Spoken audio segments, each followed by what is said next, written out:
Aloha and welcome to Action Island. I am Gilles Gallant. I am joined by Nick Giffen, Kyle Murray, and Derek Carty, and we are here to wrap up Week 7 in the NFL. We've got another Monday Night Football doubleheader. We've got the Buccaneers versus the Lions. That is going to be at 7 p.m. Eastern, and then at 10 p.m. Eastern, it is the Texans and the Seahawks. So we've got two games to choose some bets from. So here's what we do, the four of us. What we do is we give our two favorite bets, but not just for tonight's game, for both games. So it can come from either side. Then we're going to take a vote on those picks to decide which of those bets is going to make the four-leg parlay. So we're going to take those votes, and then by the end of the show, we'll either have a four-leg parlay between the two games, or I don't know, maybe a same-game parlay. Who even knows? It depends on how these votes go and how the bets go from the four of us here. And now, I know there might be some complications right now with Amazon and Bezos and some of these quick slip links. We're going to be dropping them in the YouTube chat. Please give us some grace. They may,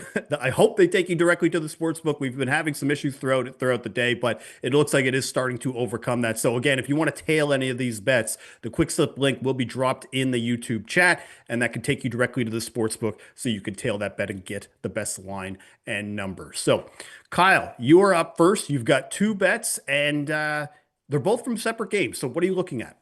Yeah, I tried to split it up this time.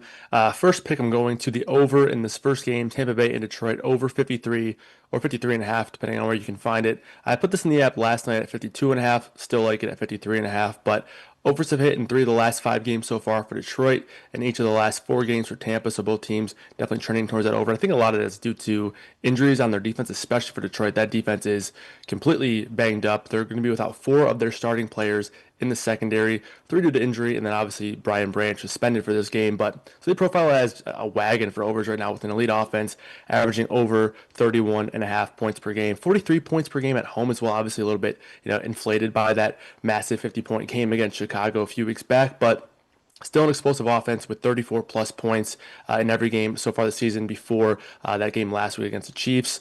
And on the other side, Tampa Bay is sixth in the NFL, averaging 27 and a half points per game and 27 points per game on the road. A few injuries on the offensive side for Tampa with Bucky Irving out, Mecca Ibuka highly questionable at best it seems, but it sounds like Mike Evans is going to be good to go for this one. Chris Godwin out. So there's some injuries on the Tampa Bay side, but I still think they'll be able to, chug along here on the offensive side with Baker Mayfield seemingly producing no matter who he's surrounded by. So I do like both sides to put up some points here in this one. So give me the over in that first game.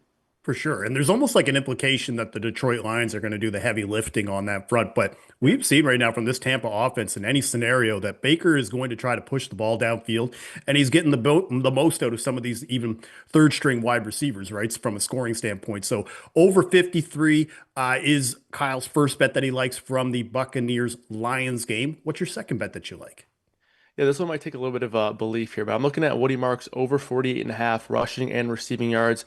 Woody Marks is a guy that I like quite a bit, and I do think that this is a spot where he could potentially be just a little bit of a discount on this number due to what we saw him prior to the bye week in week six and their last game in week five against the Ravens. Drop and snap and touches in that game, I think was likely stemmed from that 44 to 10 blowout win.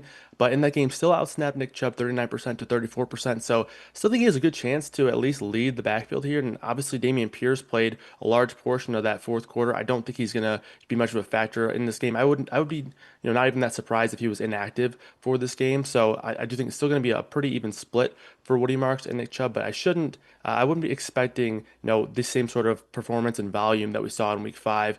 Also, an angle that you could make the case for him getting a little bit more work coming out of the bye week with that rookie narrative that we hear so often outside of that bye week. But nonetheless, this is also a good matchup from a pass catching perspective, which I think is going to be a big part of Woody Marks' game here. So I think we could see him for 9, 10 plus carries in this one, as well as a solid uplift on the receiving work. Great matchup, like I mentioned, with the Seahawks allowing the second most yards after the catch in the league, while also allowing the most targets and receptions, and the second most receptions to receiving yards to running backs in this so far this season in the NFL.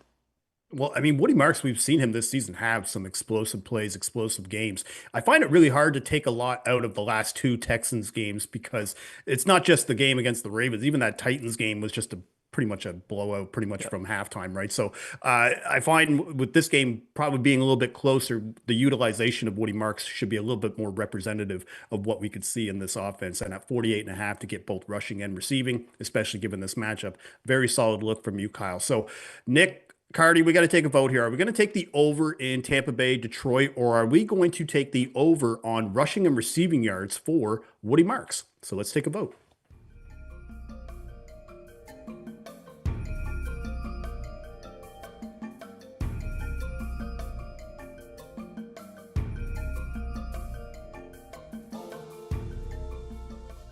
All right. So, guys, this was a tough one for me. I went for over 53. I wrote down even 53 and a half by an accident, and I still like it because I think we'll get to 54. So I'll give you an extra half point, Kyle, and we'll vote for that. So, Nick, you voted for the 53.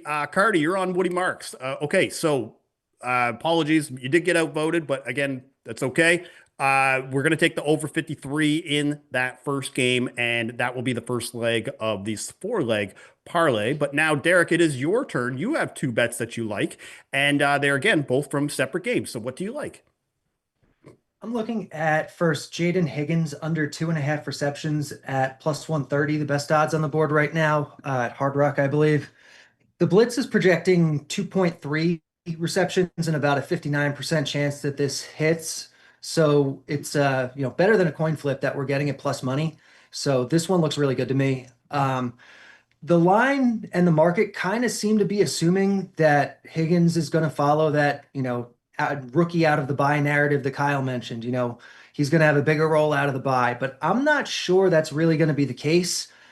Even though Christian Kirk is out, I think Xavier Hutchinson is the guy that we're going to see take on more of the workload instead of Higgins. He's a guy that they've hyped up since the preseason. They seem to like him. Even you follow the coach speak this past week, and they're talking about Xavier Hutchinson. So I think Higgins here is probably going to be like the number 4 option at best. It's not the best matchup. They're going on the road. They're going outdoors. And so Higgins under here looks good to me. All right. So Jaden Higgins, you're going to be taking under 2.5 receptions. Xavier Hutchinson, we've already seen him have some big games. And like you were saying, you're probably thinking that that's kind of where the Texans will go, given that Higgins' role will probably decrease with the emergence of Hutchinson here. So Jaden Higgins under 2.5 receptions. What is the second bet that you like? Yeah, this one, I'd consider it more of a lean than a full bet, but I have Jared Okay. Goff under half an interception at minus 120. The Blitz is projecting 0.38 interceptions here, about a 69% win rate. So, almost 70% at reasonable odds here seems pretty solid. He's at home, he's indoors. We know that historically, Jared Goff has very extreme indoor-outdoor splits, home-road splits. So at home in the dome, plus the game sets up really well for this. They're 6-point favorites, so they should be able to run the ball a good amount, especially in the second half. They're a slow-paced offense, and this is the second slowest paced game of the week, projection-wise. And so, just total in terms of total volume, total passing volume, I think it's going to be a little bit less than normal for Goff here. Okay, yeah. So Jared Goff not to throw an interception in that game, like you had already highlighted, the home dome splits. Those are obviously important to note. But I think the running game aspect that you're bringing up, I think, is most important of how much they're probably going to lean on that in this game. Okay, so Nick, Kyle, we're going to take a vote here. Are we going to vote for Jaden Higgins to go under 2.5 receptions, or are we going to take Jared Goff to not have an interception against that Bucs secondary? So let's take a vote.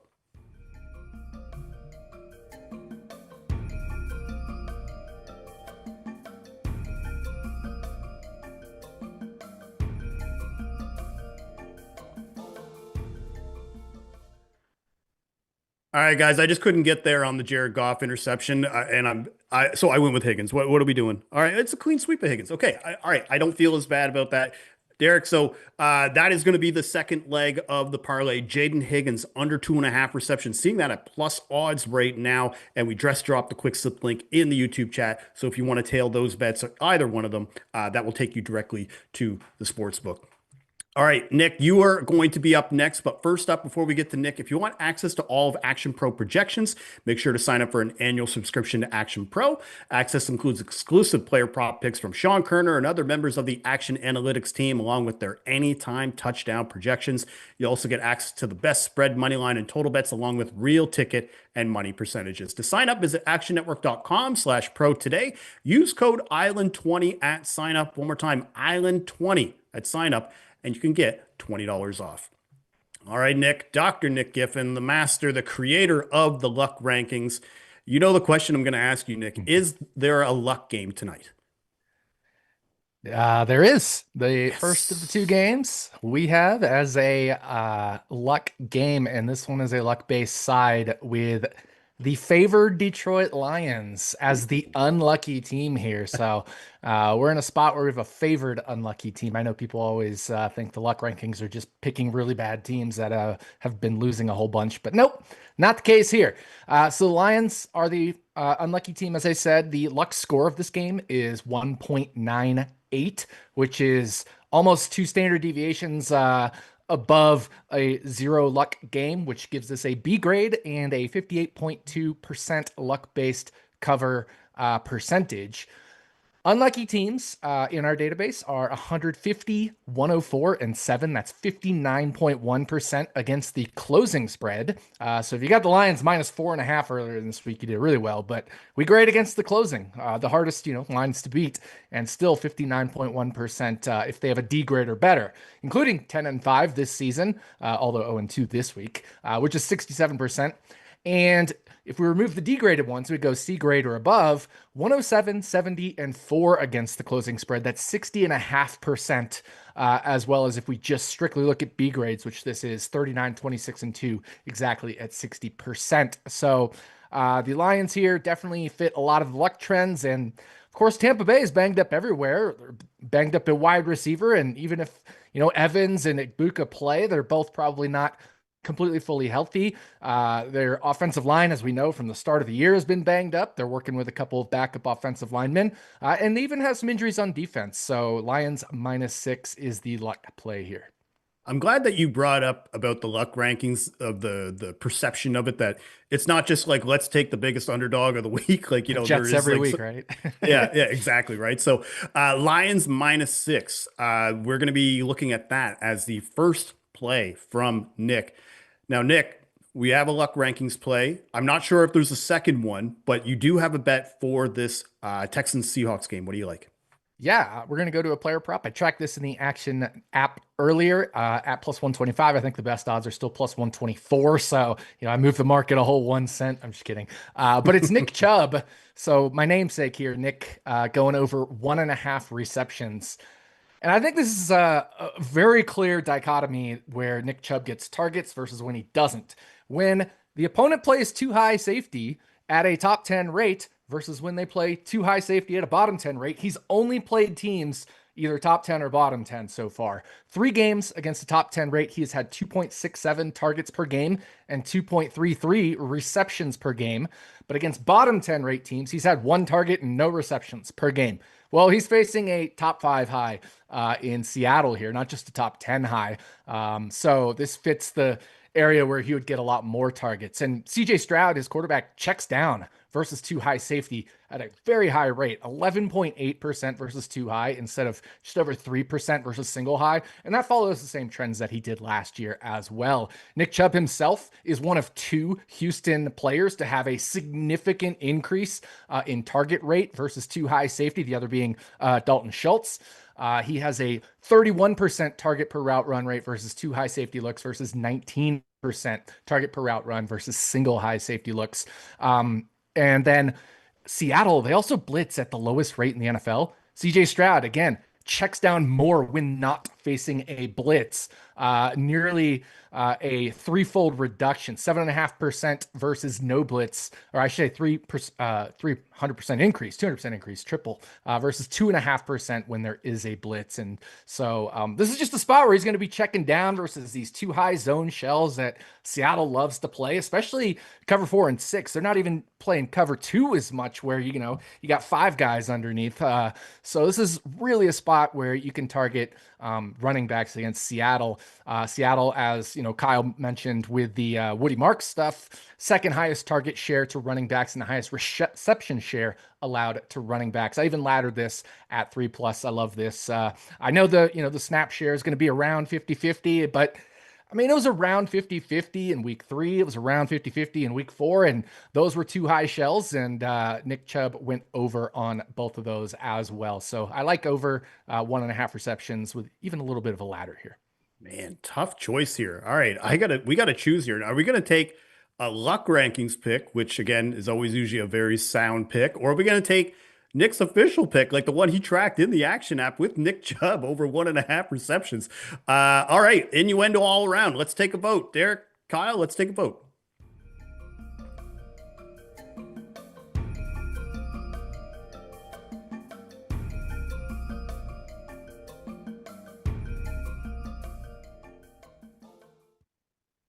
All right, I'm usually very loyal to the luck rankings, but I'm going with the eggplant. What are we doing?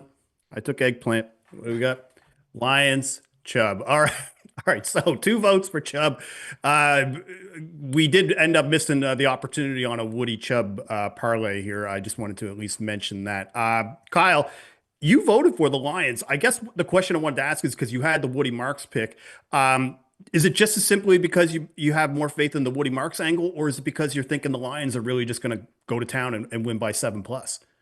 No, I love both picks. I think all the reasons why I kind of am on Woody Marks all can be applied to Nick Chubb. I mean, I think it's like Dick mentioned, I think it's going to be a pretty 50-50 split, and I think that'll benefit both of these guys, especially in the passing game. But I also tracked the Lions -6 in the app, so that was a bet that I was on when I was looking into this game, and then looked a little bit more, and I was like, okay, I think I like the over slightly more, but was also in the Lions. So yeah, Nick picked 2 bets that I just happened to love, so it was a tough tiebreaker, but I went with the Lions ultimately.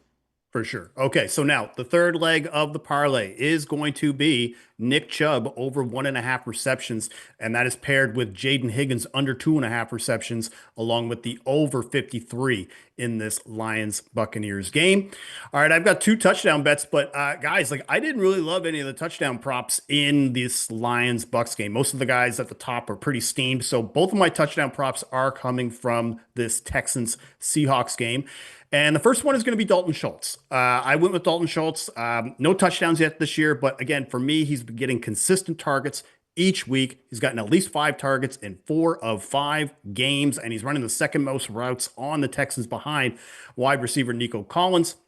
And the Seahawks defense, not just trouble stopping some of the pass from running backs, but just defending the pass in general. At least 2 receiving touchdowns allowed over the last 3 games. And the Seahawks, they run route at the zone rather at the third highest rate. So I'm just going to bank on Schultz to score because his target rate has gone up this year when facing zone defenses. I'm going to keep it real simple on that front.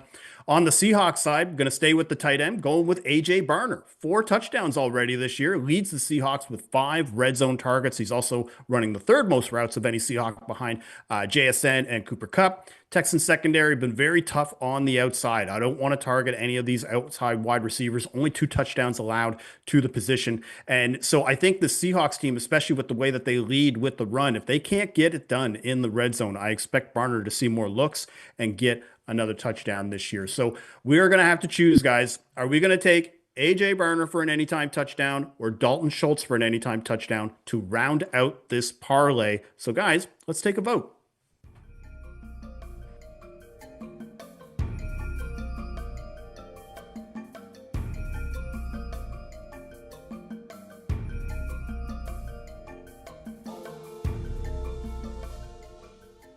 All right, gentlemen, which tight end are we choosing to end? Okay, let me see. Barner, Schultz, Dalton, Schultz, Barner. Okay, all right.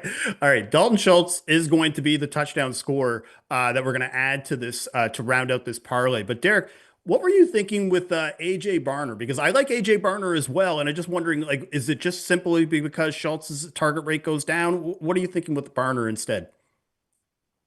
Yeah, so first thing I do is I look at my own projection system, and the blitz has Barner projected for a higher touchdown rate than Schultz here. Like you said, his role in the red zone this year has been really good, almost a 30% target share in the red zone. So he was the guy, and he's on the team that's projected to score the most points. So that's the way I went with this. perfect analogy. That's awesome. Okay, now let's recap this parlay because we have the over 53 between the Buccaneers and the Lions. We are fading Jaden Higgins under 2.5 receptions. We are taking over 1.5 receptions for Nick Chubb, and we're going to take Dalton Schultz for an anytime touchdown. Right now, I am seeing this parlay around 37 to 1 at DraftKings. I'm not really sure why we have plus 1350 on there. Maybe I'm wrong, but I thought this was at 37 to 1 at DraftKings. Right now, we just dropped a quick slip link in the YouTube chat. If you want to tail this, you can just grab that right there. It'll take you directly to the sportsbook. Nick, before we get out of here, what do you think of this parlay from a correlation standpoint? And do you think that we didn't add enough Lions Buccaneers props for this? Because right now we've got the over 53, and then the other three are with Texans Seahawks. Yeah, well, I mean, obviously the two games don't correlate. So just speaking on the over 53, I love that. Our schedule adjusted expected scores, which power the luck rankings. And this isn't the only thing that goes into my totals, but this is definitely a big part of it. But the schedule adjusted expected scores has this a shade over 60.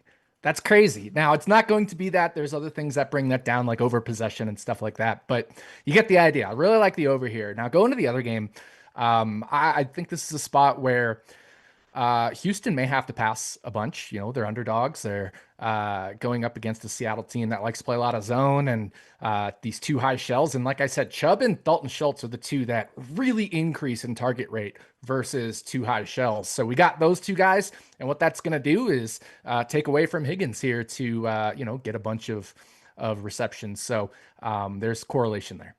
All right. I'm loving the football talk. I have to ask you, I'm wearing the Blue Jays hat tonight. You know where my loyalty lies. It's game 7 tonight. Quickly, Nick, Kyle, Derek, who do you think is going to win tonight? Nick, who do you think is going to start who do you think is going to win rather between Mariners and the Jays tonight?